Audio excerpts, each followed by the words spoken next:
Salam guru penggerak, tergerak, bergerak, menggerakkan.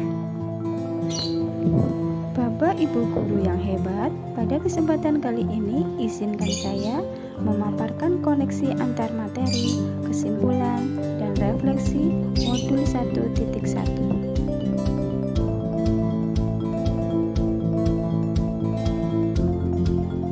Sebelum mempelajari modul ini, saya percaya bahwa anak adalah selembar kertas putih dan kewajiban kita adalah mengisi lembaran tersebut.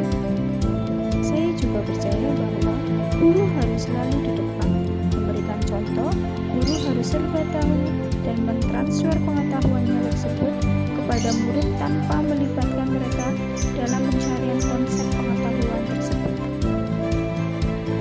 Pembelajaran yang saya terapkan selama ini lebih berfokus pada aspek kognitif. Saya akan merasa gagal ketika peserta didik saya tidak mencapai KKM. Saya juga yakin bahwa pembelajaran terbaik adalah di kelas, karena kelas menurut saya adalah tempat yang memang sudah disiapkan untuk belajar, sehingga dalam kelas anak akan lebih konsentrasi.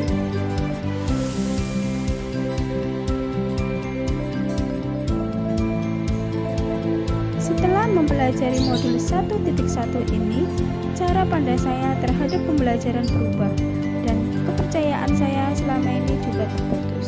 Saat ini saya sadar bahwa anak bukan selembar kertas putih, melainkan sebuah kertas yang sudah terisi penuh, namun coret-coretannya masih buram. Coret-coretan buram ini adalah sifat dasar anak, baik dan buruk, yang sudah ia bawa sejak lahir.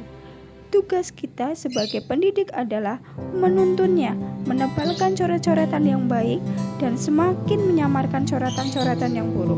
Jadi, kita hanya bisa mengubah atau membimbing lakunya ke arah yang lebih baik, namun kita tidak akan bisa mengubah ataupun menghapus dasar yang sudah ia bawa sejak lahir. Kita hanya menebalkan saja atau menyamarkan saja. Mempelajari modul ini membuat saya sadar bahwa peran seorang pendidik adalah lebih ke Tutwuri Handayani, di belakang memberikan dorongan.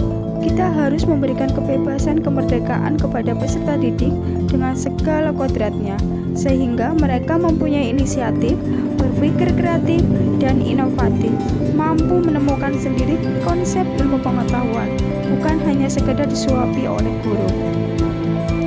Ketika anak diberikan kebebasan sesuai dengan kodratnya, dalam hal ini kodrat anak adalah bermain, maka anak akan merasa senang dan tanpa sadar akan mencintai belajarnya. Saat ini saya sadar bahwa aspek kognitif bukan aspek yang terpenting lagi, melainkan harus diselaraskan dengan aspek-aspek afektif, yakni budi pekerti. Budi pekerti di sini adalah rambu-rambu atau arahan yang kita berikan kepada anak sehingga ia sadar bahwa kebebasannya dibatasi oleh kebebasan orang lain. Kebebasannya haruslah kebebasan yang bertanggung jawab. Budi pekertilah yang akan membentuk manusia yang humanis, yaitu manusia yang penuh kasih sayang, hati yang bersih, jujur, yang selamat dan bahagia. Setelah mempelajari modul ini, saya sadar bahwa pembelajaran tidak melulu selalu di kelas. Justru anak perlu berinteraksi dengan lingkungan sekitar. Apa yang mereka pelajari harus mempunyai korelasi dengan kehidupannya, sehingga pembelajaran yang kita laksanakan akan berguna bagi kehidupannya di masyarakat.